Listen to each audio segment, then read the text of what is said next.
Travis. Hello, I'm Peter Travis. I'm just the Somerset side of the border in a village called Road, which is outside of Frome. I am chair of the Somerset Bus Partnership. Okay, thank you, Peter. Tony Rees. I'm also from Somerset Bus Partnership. I live in West Coker near Yeovil, south of Somerset.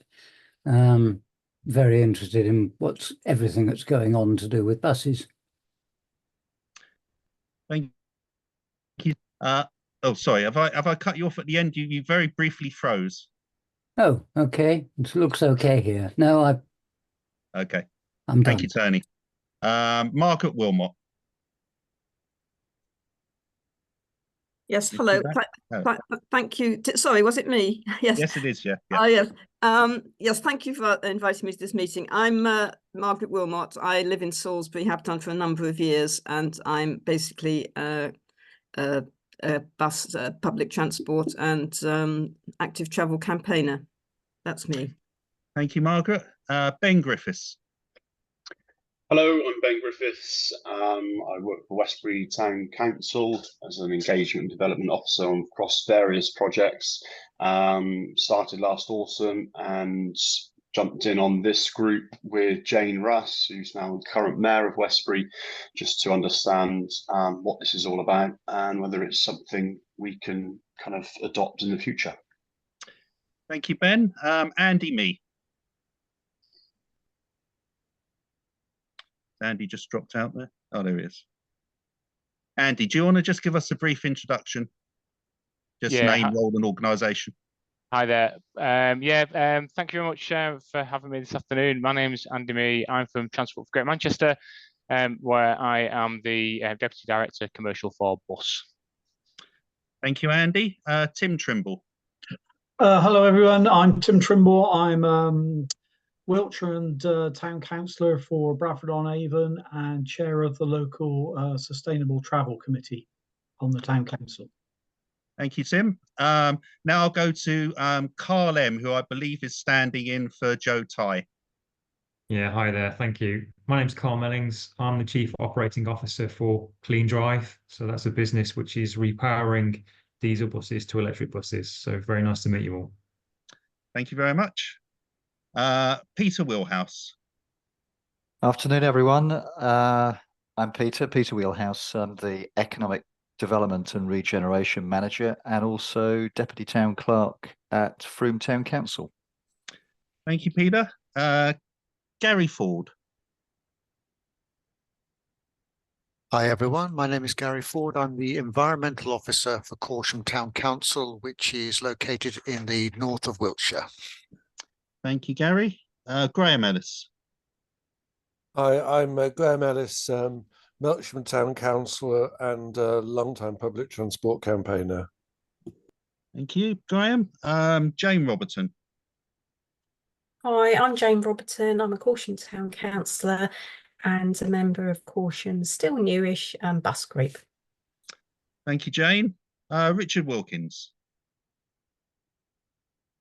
Hi, I'm Richard Wilkins, Somerset Councillor and lead member for Transport and Digital. Thank you, Richard. Tom Druitt. Thanks, Lee. I'm Tom Druitt. I'm the CEO of The Big Lemon. We're a sustainable transport social enterprise, originally based in Brighton, but now with operations in Bristol and Bath. Thank you, Tom. And Dave Mansell. Yeah. Hi, Dave Mansell, another Somerset councillor. Thank you, Dave. Is there anybody I've missed out? Okay, if that's the case, I'll move on to our first speaker, who is Andy Mee. He's the Deputy Commercial Director of the Bus Division of Transport for Greater Manchester. He will be giving us an update on the progress of the rollout of electric buses on services across Greater Manchester, and also on the next steps for Transport for Greater Manchester's zero-emission bus strategy. So if I could hand over to you, Andy. Thanks, Lee. I've just tried to share the slides, and it doesn't seem to be letting me, but I've sent you across, Lee, a PDF version. If you've received those, would you mind just sharing them on screen, please? I'm not actually the host, so I'm going to have to put those across to Peter, unless Peter can do some magic. Yeah, I'm sure we can sort something out. A second. I'm going to make you a co-host, which should give you the power to share your slides, Andrew. Super, thanks, Okay, Peter. that'd be great. Thank you. Okay, yeah, that seems to be working perfectly. Thank you. So, okay, so if people can let me know when they can see Looks the good. slide. Okay, fantastic. So, right, I've just got a few slides here that I thought would run you through. So, I think first of all, thanks very much for having me. It's really sort of interesting to hear where you're up to and to talk about where we're up to. I think there were a few key areas that I thought would be worth talking through. First of all, just a bit of a recap on the importance of bus in Greater Manchester, but then really looking at the electrification programme and where we are currently up to. Then talking about our fleet and depot electrification, which is a bit of a mix of a tactical, so immediate delivery versus a more strategic approach, taking us through to where we need to be in the future. And then I thought it would be useful to share some of the observations that we've had from our engagement with the market in general, but also then to talk about some of the challenges and mitigations that we've sought to develop as we've been going. So if I just flick through. Okay, so start with a bit of context. So unsurprisingly, buses play a central role in Greater Manchester's B network. The B network is our vision to deliver a joined up London transport style system. The ambition that we've got is for a bit of a one-stop shop for all local journeys, whether it's bus, whether it's tram, whether it's train, walking or cycling, to make it easier to get around, creating better value with cap fares and flexible tickets, making it simpler to plan and provide information to passengers, improving accessibility and ultimately reliability.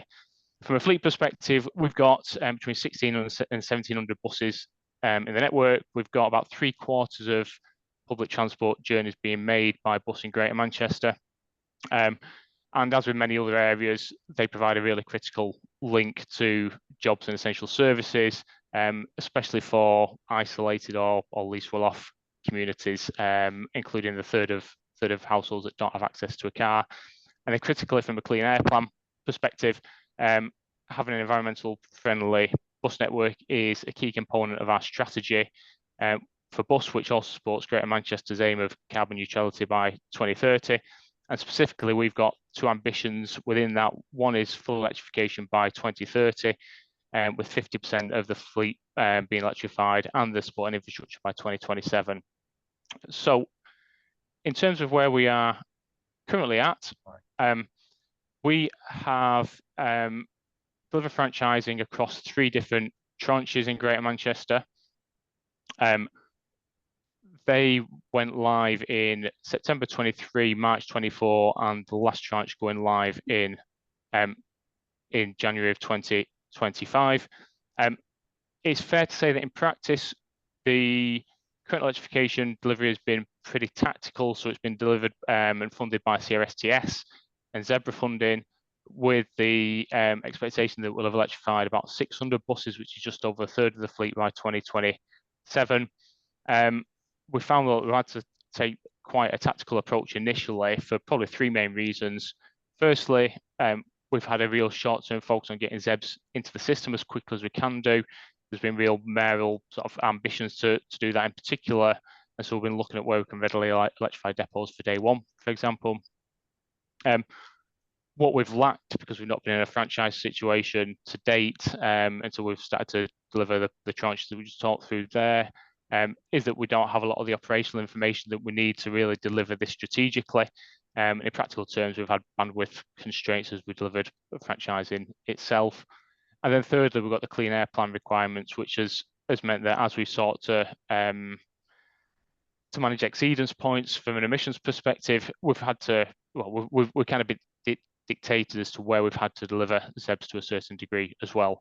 But I think more generally than that, taking a step back, I think this initial rollout means that of the 10 large franchise depots that we control, by next year we should have electrified one of those depots in full and partially electrified 5 depots. So it puts us in a pretty good place.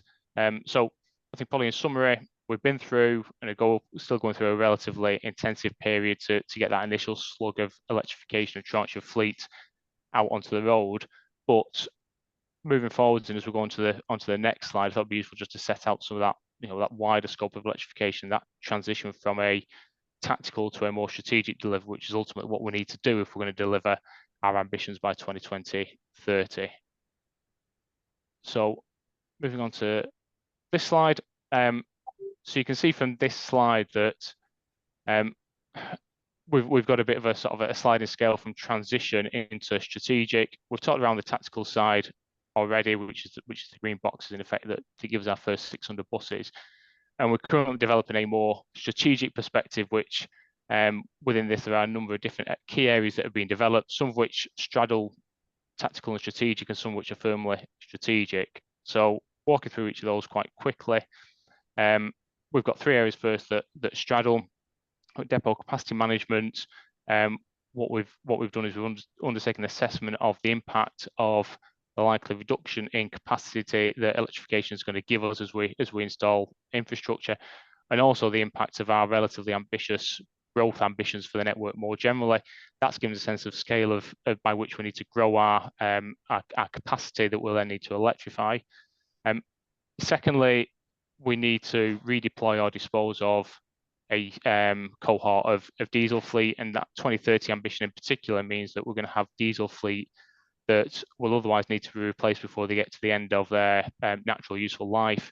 And so as part of that, we are looking at either cascading those within Greater Manchester to replace all the diesel fleet, for example, or ultimately dispose of them. And that's a really complex area to make sure that we deploy our fleet efficiently, and also that we come up with an appropriate mechanism for disposing of those fleet ultimately. And then the third area is smart charging, which is clearly going to be really powerful going forwards. It enables us and operators to maximise charging efficiency, which will maximise the number of fleet that we can get into the infrastructure, but also help us be more economic with our cost of power. And it's also more generally going to provide us with a really rich source of data going forwards on performance of ZEBs, which will help us with from simple things like route allocation, but also a more holistic view of the operational performance of fleet and different fleet types across the network. We've then got 3 firmly strategic areas. First is the future depot estate, which there are probably 2 aspects. We're currently finalising assessment of our current depot estate to justify whether or not it's appropriate to make a significant investment in that infrastructure, or whether it'd be better value to potentially build newer, more fit for purpose depots. And considering those depot capacity constraints mentioned before, looking at what our incremental depot requirement is and how we're going to deliver that. And then finally, as part of our wider programme, what we need to develop is our commercial and financing models that's going to enable us to deliver electrification. As I said, we've got a finite amount of government funding through CRSTS and Zebra. We don't know whether we're going to go going forwards. We know there's a range of models out there. We're engaging with the market at the moment to look at the whole range from authority delivery through to some turnkey models at the other end of the spectrum, which really focus on an all-in solution that's perhaps then paid on a bus availability basis. So there's a number of different complexities within there. And then the final area is that you'll see on here is the small and schools franchises, where because TFGM doesn't own those depots, what we need to establish is how we are going to electrify an estate that we don't own, and then work through things like state aid type issues and the more general risk of investing in depots that aren't ours. So a real sort of myriad of different areas within there. On the final couple of slides, I thought it'd be useful just to share some of our learnings to date. We've engaged with a range of suppliers across the ZEB market, so I thought it'd be useful just to share some of our perspective and experiences across some of those key areas. So moving on to those, I think firstly from a manufacturer's perspective, I think what we found is it's clear that that manufacturers have shifted their focus from diesels to ZEBs. They're still manufacturing diesels and there's still a demand for them, but really they are focusing now on, for example, innovation. It is really focused on ZEBs. So we've seen safety features, for example, start to be ZEB focused rather than generic and diesel focused. So there's a number of areas there where we see ZEBs probably taking the priority and the focus going forwards. I think from a sort of demand and a ability to supply against demand, I don't think we've experienced a fundamental mismatch to date on the ability of the manufacturing market to meet demand. We think, though, it is relatively sensitive, given we don't have an extremely deep manufacturing capacity in the sort of traditional UK manufacturers, and that could become more constrained, for example, as ZEBRA funding start to be deployed, or more franchising authorities start to seek to deliver electrification, especially if they've got specific deadlines like the starts of franchises. We've certainly found that manufacturers are looking for clarity from authorities, so that they can start to build their order book up.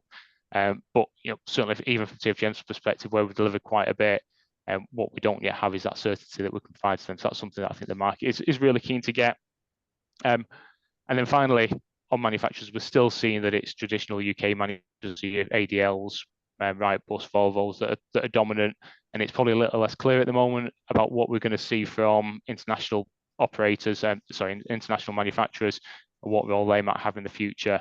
But clearly, the greater the manufacturing strength, and the greater the range of manufacturers that are in play, certainly from a public sector and an innovation perspective, that in our view is very, very beneficial.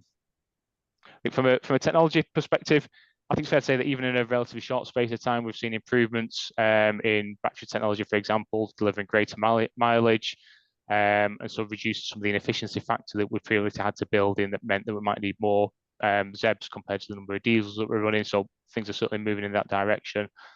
And then finally, from an operator perspective, I think engaging with a large number of operators, it's fair to say, across the procurement process that we've been through, we found that most large operators have got experience of operating ZEBs, although it's very often focused in particular areas where they've got, for example, a wholly electric depot, and therefore that sort of group knowledge can be concentrated in some cases and is not necessarily deep knowledge across an operator. In practice, that will develop as ZEBs are rolled out and become more commonplace.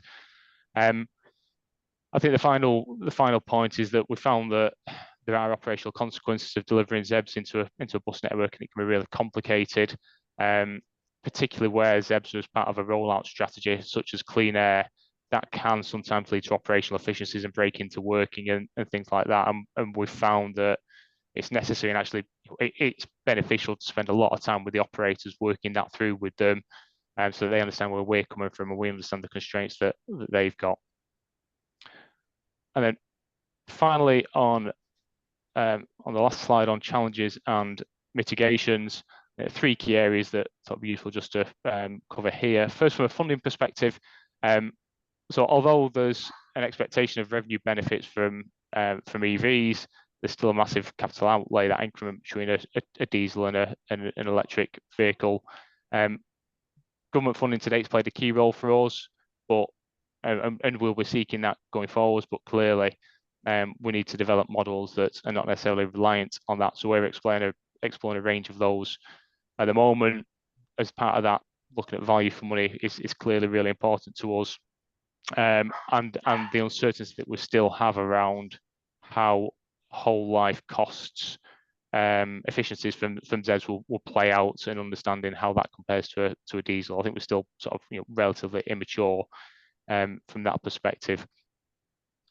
From a boom and bust perspective, clearly avoiding boom and bust is really, really important, and we are seeking to, I guess, balance achieving our targets while avoiding a situation where we have a whole electric fleet that's all of the same age and therefore needs to be replaced at the same time.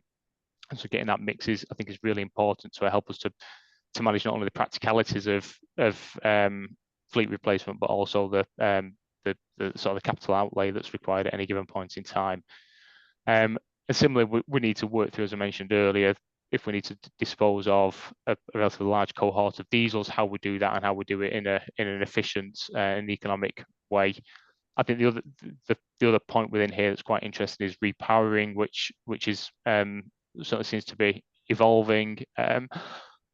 While it's still relatively new, that could clearly offer a cost-effective solution as opposed to disposing of vehicles early. I think clearly what we need as part of that, though, is some level of assurance from the supply chain that technology is robust and that the operational performance that we're going to get is going to meet our needs. And then finally, from a depots and infrastructure perspective, I think it's fair to say that electrifying depots remains very, very complex, and there are long lead times both for infrastructure and for power from the DNO. In particular, given we expect wider demand on the grid going forward, so there's potential competition, at least serious planning needed as part of that. But engagement with power organisations is clearly really key as part of that. There's a lot of cost and complexity with upgrading depots to give us the infrastructure that we need within the timescales, and we've certainly got examples of where we've got older depots, Victorian type, where we are really constrained and we need to look at alternatives solutions to electrify our depots. And then I think finally the point I mentioned before around depot capacity is impacted by electrification, and the reality that we lose some capacity as we do that. So a bit of a combination of looking at opportunity charging, but in practice also looking at extra depots and capacity that we can build into the network, and linked to that, having commonality of a charging regime, I think is really important as well, particularly to give us the flexibility then to move fleet around as we sort of develop and deliver our ZEBs. So I appreciate that's a bit of a whistle-stop tour, and there's a bit in there, but I hope that's been a bit of a useful overview. Thank you very much, Andy. Just 2 seconds. Okay. There we go. Just 2 seconds. There we go. Okay. Thank you for that, Andy. As you may know, recently Somerset Council and First Bus South were successful in their bid to the Department for Transport zebra funding for 25 new electric buses, which will be based on routes in and around Taunton. And similarly, Wiltshire Council was successful in partnership with Go Ahead Salisbury Red for 23 new electric buses to be used on routes in and around the Salisbury area. And it's with the latter in mind that I'm going to introduce our second speaker, who is Margaret Wilmot. She's a public transport and environmental campaigner based in Salisbury, who will be giving us her thoughts on the upcoming wide-scale introduction of electric buses in Salisbury, and also an insight into thoughts and aspirations from the area for how the Salisbury bus network could and should develop in the future from a passenger and stakeholder perspective. So over to you, Margaret. Right, thank you, Lee. Can you hear me? Yes, yes, sorry. That's fine. Sorry. Yes, I haven't got any slides, unlike the previous speaker, and so you'll just have to put up with me, I'm afraid, just giving a few thoughts about where we are, how we got here, and perhaps where we're going to be going in Salisbury. Just a bit of background about me. I've lived in Salisbury for 30 years and no longer a car owner, so I get around by public transport, on foot, and by an e-bike. I have been a city councillor in Salisbury from 2013 to 2017. During that time, I represented the City Council on the Salisbury Bus Quality Partnership. I'm now retired from a career basically in IT and involved in a voluntary basis in transport campaigning for many years. When I first moved to Salisbury, this was in connection with Stop Salisbury Bypass, and then this morphed into a Transport 2000 group and then became Campaign for Better Transport. I was secretary of both those groups. And I'm also on the committee of the Cycling Opportunities Group for Salisbury. So that's a little bit about my position within Salisbury. Turning to electric buses, Salisbury acquired its first 3 electric buses in January 2020. This was helped by a grant from government for half the cost of 1.2 million. And these were to be used on the city's park and ride services. And of course, it has meant that the company's acquired some knowledge on a relatively small scale initially about operating electric vehicles and has installed the charging infrastructure which was needed for this initial investment. It was very exciting news in March this year that Salisbury Reds and Wiltshire Council were successful in a bid which was part of the DfT's Zebra scheme. And with this grant, an additional investment from both Wiltshire and Salisbury Reds, there's going to be a total of 11.4 million to be used for 23 new all-electric single and double-decker buses. The charging infrastructure will need to be upgraded to accommodate the vehicles, and the new buses will be in service from February 2026.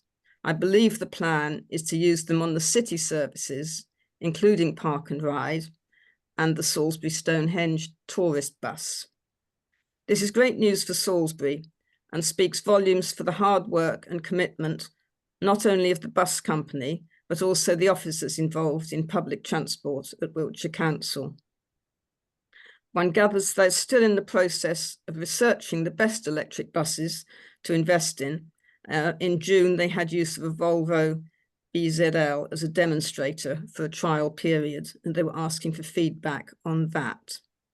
And I hope this will provide an incentive for Wiltshire to take some more positive steps towards modal shift, because in many ways progress has been disappointing. And I'm just going to backtrack for a moment to how we got to this point in Salisbury, because in 1997, when the Salisbury bypass was cancelled, we were promised instead a Salisbury transport plan, which would be a model on how to solve transport problems without building new roads. 10 years ago, the inspector into Wiltshire's core strategy heard evidence about the transport issues in Salisbury without any bypass being built, and particularly with new housing estates being planned. And he requested that the adopted core strategy contained a clause that said that transport solutions will be delivered in accordance with the evolving Salisbury transport strategy and will support growth as concluded through the options assessment report based on the radical option identified, which would best enable Salisbury to meet the challenges of addressing future growth in travel demand in a sustainable manner. I'm sorry that's a little bit tedious, but the reason I'm mentioning that is because the radical option which was promised comes from a 2010 options assessment report, and it was supposed to result in a 6% decrease in daily car trips, but a 29% increase in daily public transport trips when compared with the do-nothing scenario. So obviously that would be a big modal shift.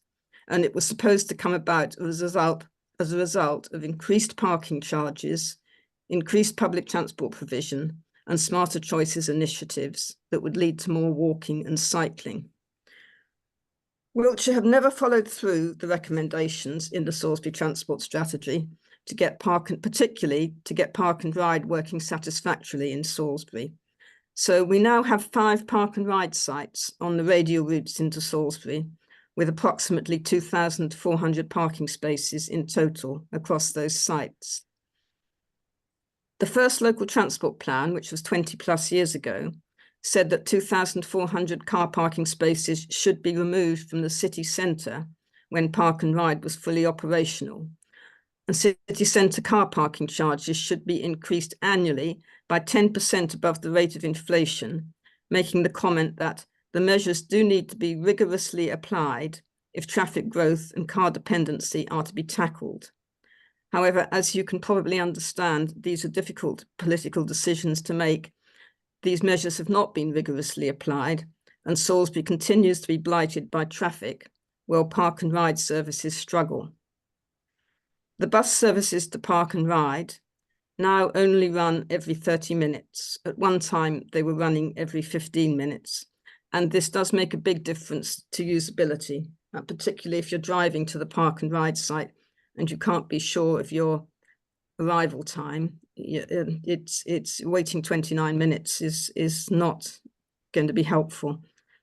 The services which serve park and ride were at one time a dedicated service because they were run by a separate bus company, but they are now run by Salisbury Reds, and they have been integrated with the normal scheduled services. So, for instance, the Wilton Park and Ride site bus service also serves Wilton. The Old Sarum service serves housing estates as well as the Park and Ride. So, in general terms, as places expand, public transport and active travel provision has to improve, because larger towns and cities simply do not work if everyone tries to get into them by car. I feel Wiltshire Council has never quite grasped this nettle in respect of Salisbury, which by dint of its size and appeal to tourists attracts more visitors than any other urban area in Wiltshire. And a sizable proportion of households in all areas of the county don't even have access to a car. So for them, a usable bus service is essential. I noticed Andrew stated that a third of the households in Greater Manchester don't have access to a car. In Salisbury, it's about 25% of households. It's still a significant minority. So my aspiration for Salisbury would be for steps to be taken to improve bus provision and incentivise the use of public transport rather than the car, particularly taking steps to make park and ride work. The electric buses which are coming will help, I feel, as will the £2 fixed fare. Just to conclude with a few observations about why Salisbury has been fortunate enough to secure these latest electric buses. The provisions in the Salisbury Transport Plan probably helped, including the fact that Salisbury had 5 operational park and ride sites. Also, the city centre and part of the A36 has been an air quality management area for many years. Plus, the go-ahead company, bus company, who runs Salisbury Reds, seem to be as go-ahead as their name suggests. They run the buses also in places like Bournemouth, where public transport is widely used, so they have a lot of expertise in the area. Although I feel the political will to prioritise public transport is lacking in Wiltshire, there's no doubt that the officers in Wiltshire Council who deal with public transport do their very best given the political climate and the car-based ideology which still predominates. So that's my contribution thus far. I hope there'll be opportunity for further discussion towards the end. Thanks. Thank you, Margaret. Thanks very much for that. And now on to our third speaker, who is Tom Druitt. He's the CEO of our partner community interest electric bus company, the Big Lemon, who currently operates services in Brighton, Bristol, Bath and South Gloucestershire. He'll be giving us a general progress update on the services that the Big Lemon operates, along with his latest thoughts on how we can all work together towards introducing electric bus services in Wiltshire and Somerset. So over to you, Tom. Thanks, Lee, and thank you, Margaret and Andrew, for very interesting presentations. Got a few thoughts of my own and questions for you, but that can wait till after. I'm currently in Bristol, and it's been a strange few days. I think I'll update you a little bit on just the very recent progress we're making. I don't know if anyone's kind of how close your ears are to the ground in West Country bus news, but one of the Bristol independent firms, Transpora Southwest, ceased trading quite unexpectedly, suddenly last Friday night, and they share a depot with the Big Lemon in South Bristol. As a result, we had a front row seat through all the goings on, and ended up kind of working with them over Friday night to pull as many drivers and vehicles together as we could to carry on running the services over the weekend. under the Big Lemon that had been kind of stopped on Friday. So that's what we've been doing recently. I mean, there's obviously more news than that, but I think one of the interesting things around that is that depending on how this, how this all irons out this week, one of the services that we've taken on is in North Somerset. That we'll be looking at how we can integrate new services into our existing network and put in place a longer term plan if we can secure the funding to migrate these services to electric as well. Just an update on the electrification progress in our Bristol depot. I can't remember. I think when we last met, we had recently introduced electric buses into Bath and Bristol for the first time, and that's still we've still got a mixed fleet in Bristol now. We've got 3 electric buses and 9 diesel buses, so it's early days, but we've got 3 more electric buses in the pipeline for Bristol, which will be joining the fleet here over the next 3 months. And that will then give us a kind of equal amount of electric and diesel, and we'll be looking to transition the rest of the fleet over the next 12 months. One thing that, I mean, it was interesting hearing Andrew talking about the project in Manchester, because obviously that, I mean, Andrew, that's very ambitious and incredibly, hats off to you for and the authority and the Manchester mayor. I know a lot of it's was his personal ambition and working with very progressive forces in Manchester to do that. I mean, we have a lot of experience in kind of transitioning a small bus depot to electric, and that's taken 7 years. We're now working on our second bus depot transition. Hopefully that won't take 7 years, that will maybe take 2. But to electrify the whole of Greater Manchester is quite a challenge. And I suppose it's interesting to compare your plans and your experience in starting on that journey with what we've done kind of at the other end of the scale, from very much from a kind of small local independent operator perspective. One of the things that we have found is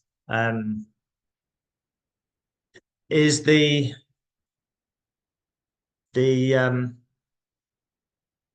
kind of, we've been working with Bath University to calculate the whole life cost differences between different types of electric buses and equivalent diesel buses. This is something, Carl, I was interested in your introduction earlier as well, because I think you and I could have a very interesting conversation about repowers. Because we've got, in Brighton, we've got a very much a combined fleet. We've got a couple of diesels left.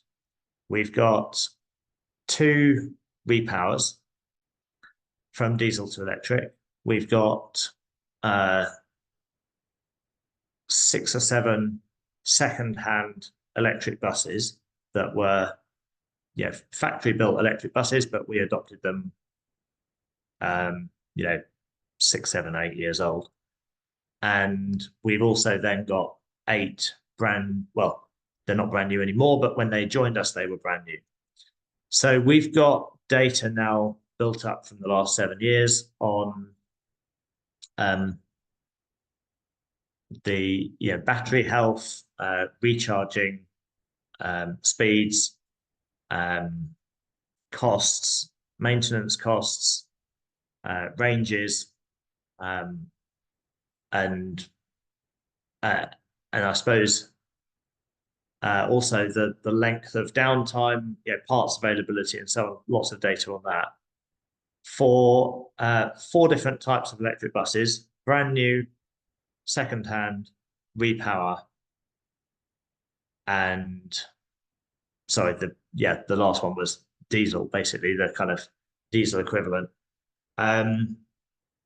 which gives us a lot of information on whole life costs. We can predict whole life costs based on comparing the different types of vehicles that we use. So Bath University, we've been working with a researcher there, a PhD student, who has crunched all of our data and also the data of an electric bus.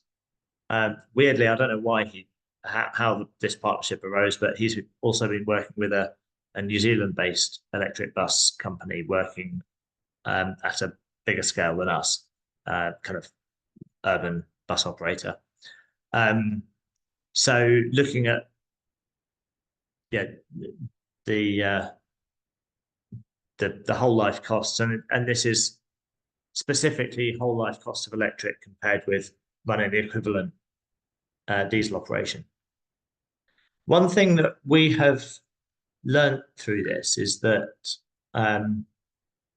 the whole life cost comparison between electric and diesel depends very much on whether your bus, I mean, it's kind of obvious really when you think about it, but it's good. It's good sometimes that the data confirms your hypothesis.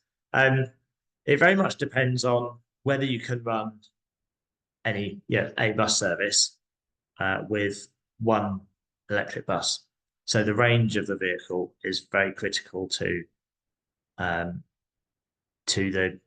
kind of cost comparison. But one thing that we found is that the brand new electric buses are very much more reliable than an equivalent diesel bus. There are fewer working parts to go wrong. We found that the buses, the number of breakdowns is lower, and the general passenger experience and the driver experience is much better.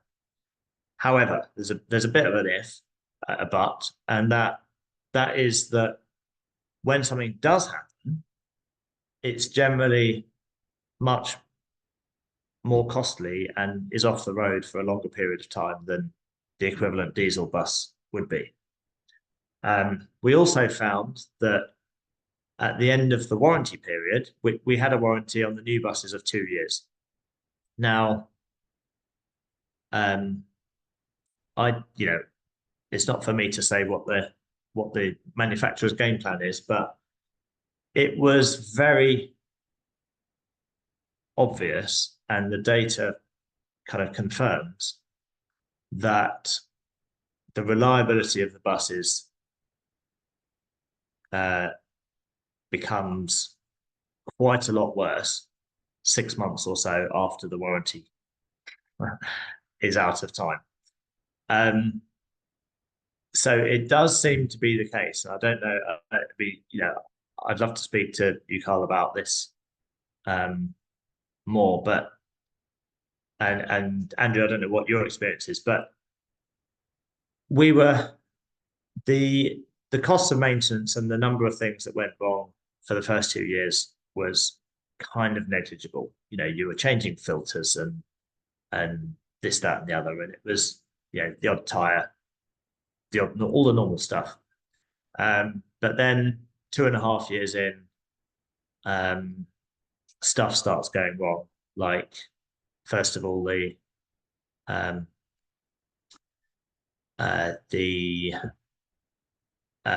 software, we had things playing up, ICUs, you know, lights popping up on the dashboard, bleeping, so on.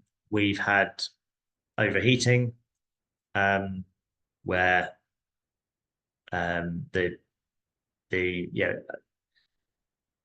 over time, I suppose it's sorry, there's a part, I can't remember what its name, what it's called. It's around the air, the hydraulic system for the air. We found that compressors fail probably somewhere around 2 to 3 years. We found battery modules starting to fail in year 2 or 3. And these are all things that didn't happen at all in the first 2 years. I don't know what would be interesting to see, you know, if you get because we've got a 5-year warranty on the battery and a 2-year warranty on everything else. So fortunately at the moment, we don't have to pay for battery modules failing. But we do, yeah, things like compressors are part of, yeah, they're now our responsibility. So we've found that overall reliability has become worse after the warranty's out, and the amount of time that the vehicles are off the road is now, unfortunately, probably a little bit greater for our electric buses than for the equivalent diesel.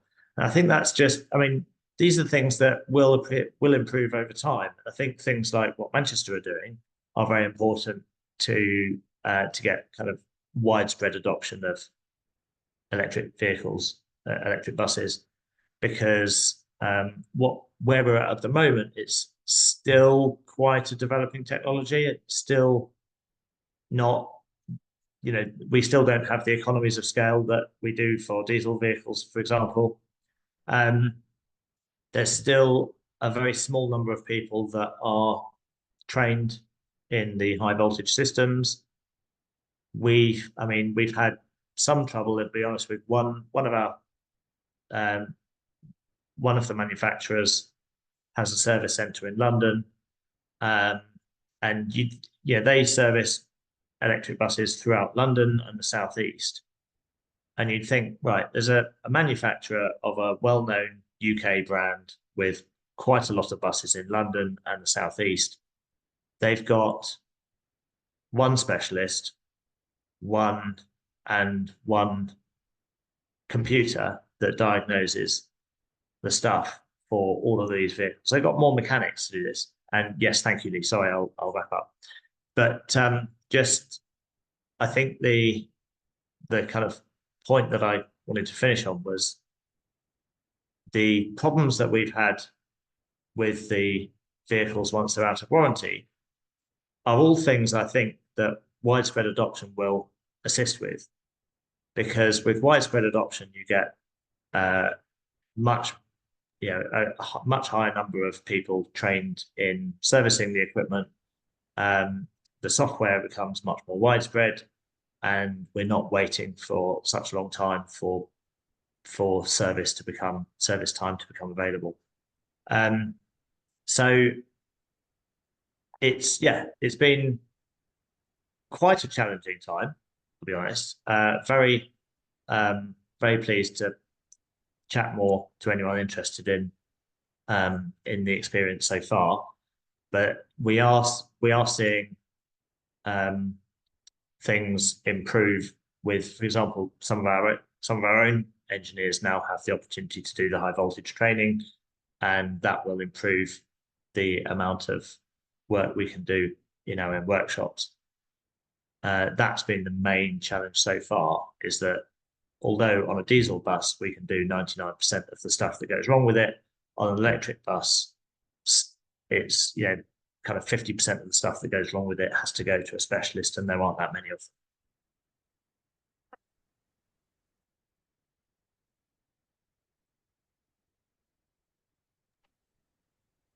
Okay, thank you very much. Thank you very much, Tom. Right, if we can now go to our Q&A session. If anyone's got any questions for any of our speakers, if they could raise a virtual hand, that would be great, and we'll come to you one by one.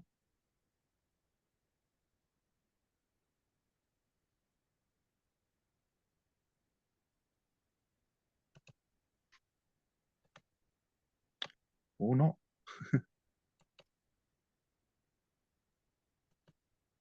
I had a question, Lee, for Andrew, if that's all right.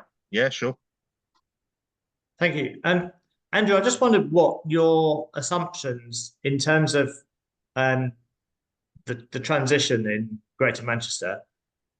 Obviously, a lot of urban services in Manchester will run from the crack of dawn to midnight or whatever, and you probably have some that do all night.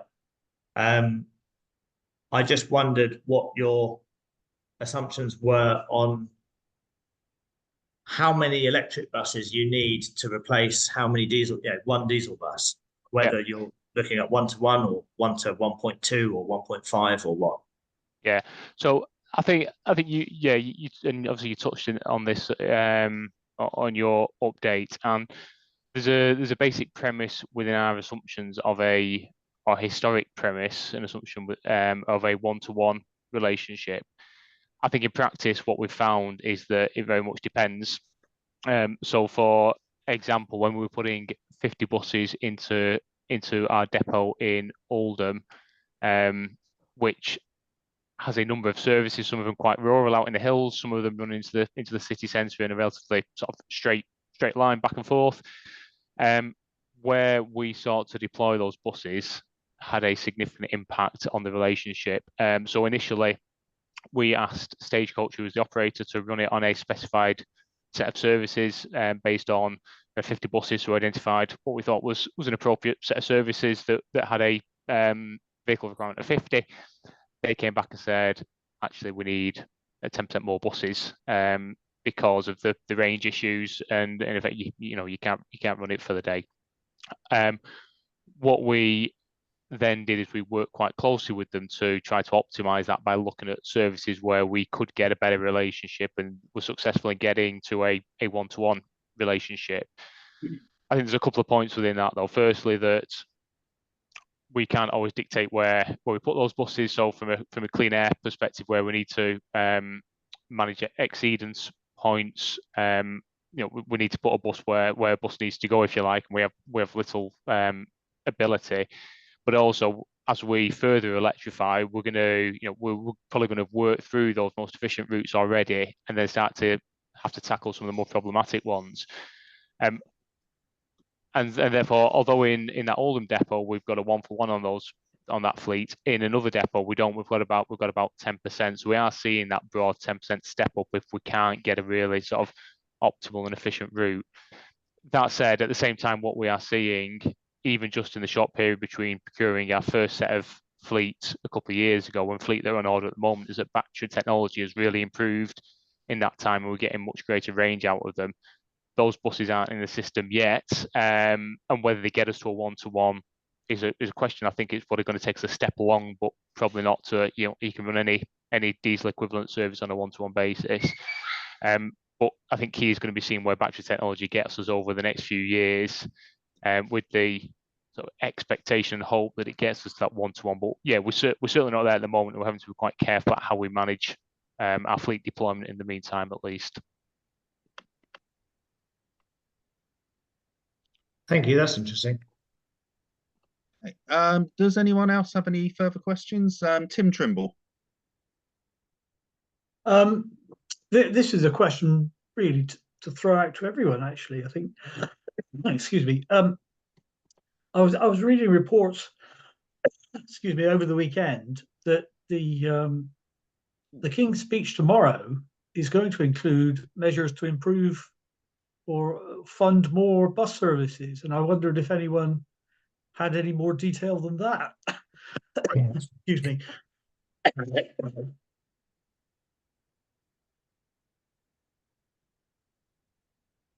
I'm not aware of anything, I'm afraid. I mean, it'd be good though. I could speculate. There's been various things thrown out that there might be something like a minimum service guarantee to try and prevent services being cut any further. But I think really we need to wait to see what the detail is. In all honesty, we know there'll be measures to encourage more franchising. I think that's been pretty widely trailed. But I think it's like with all of these things, we need to see what the detail is when the King's speech comes out. I don't know whether Andy, for example, might have more insight.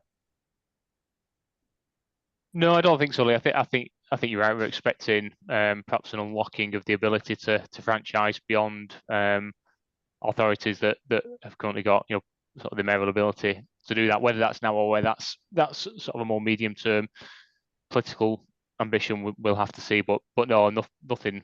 I don't specific from TFGM's perspective. I don't think. Peter Travis. Thanks. And one thing we hope to see in the King's speech, or at least announced very shortly, is going to be an extension of the £2 fare, which wasn't in the Labour manifesto, but let's hope it will be extended into 2025. It was interesting what you were saying about the purchase of the electric buses. In Somerset, we've got 25 buses, which the government's put a couple of £1 million into. But First South has invested, I think, £12 million. Who's putting the money up in a franchise situation?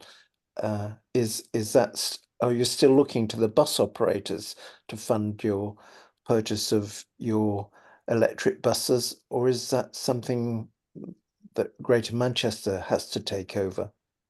Yeah, so one of the things we're really keen to engage with the operators on was their appetite and just ability to finance fleet. And to be fair, it was even on a more general basis than electric specific, particularly as we're having operators coming in who turn out how successful they were, may need to acquire 500 buses or so. But where we got to specifically on electrics, and primarily because we had government funding through CRSTS and Zebra, was we developed a relatively simple model where we said that the operator continues to pay for the underlying diesel cost of a bus, and TFGM plants on top of that the capital funding for the electric element. So typically, if an electric bus costs 450 grand and the equivalent diesel will be 250, the operator will pay 250k as it would have done if that bus was a diesel, and TFGM would provide 200,000 on top of that for the EV element. I think it's fair to say what we are actively looking at that model at the moment for a couple of reasons. One is we won't have grant funding forever. In fact, we are sort of closing out our current slug of funding, and we don't have any confirmation of funding beyond that. So we need to look at alternative financing models. But in addition to that, we know that the operator's cost of capital is probably higher than the public sector can get. So the question within there is to whether or not we can harness the lower cost of capital to reduce the cost of franchising and to help to secure fleet going forward. So it's an area under review, but as we stand at the moment, we're not asking the operators to outlay anymore. We're sort of providing that supplementary funding for the EV elements. Thank you. Tom Druitt. Thank you. So another question for Andrew about Greater Manchester. I just wondered have you thought, it's a bit of self-interested question, but we don't have any current plans to go to Manchester. But I just wondered what you're doing, if anything, or what you think you might be able to do to remove some of the barriers that some of the smaller independent operators might have, accessing finance and so on, for transition to electric buses in Greater Manchester, part of the franchising scenario. Yeah, so there's probably a couple of things. I said one is we are looking at potential financing models more generally, both for direct finance, but looking at